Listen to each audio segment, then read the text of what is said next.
4 দিনের ব্যবধানে Brazil Argentina থেকে 4টি জাহাজে এসেছে 52,000 টন অপরিশোধিত সয়াবিন তেল।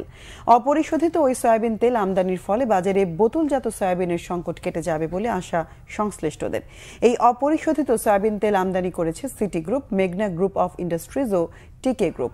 চট্টগ্রাম বন্দর কর্তৃপক্ষের তথ্য অনুযায়ী শনিবার এমটি আরডমর, শায়নি ও এমটি ডাম্বলডোর নামে 2 জাহাজে বন্দরে আনা হয়েছে 21,500 টন অপরিশোধিত সয়াবিন তেল। মঙ্গলবার বন্দর জলসীমায় পৌঁছেছে আরও 2টি জাহাজ। এই 2 জাহাজে আছে 30,600 টন সয়াবিন তেল। এর মধ্যে এমটি আরডমর শায়নি জাহাজ থেকে তেল খালাস শেষে সোমবারই জাহাজটি বন্দর ছাড়ে। জাহাজগুলোর মধ্যে সানি ভিক্টোরি ব্রাজিল থেকে এবং বাকি 3টি এসেছে আর্জেন্টিনা থেকে।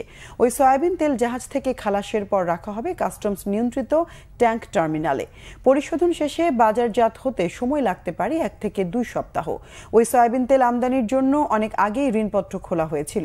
বাজারে বোতলজাত সয়াবিনের যে সাময়িক সংকট চলছে তা কেটে যাবে এবং সয়াবিনের দাম সমন্বয় করায় রোজার আগে আমদানি আরও বাড়বে আশা সংশ্লিষ্টদের।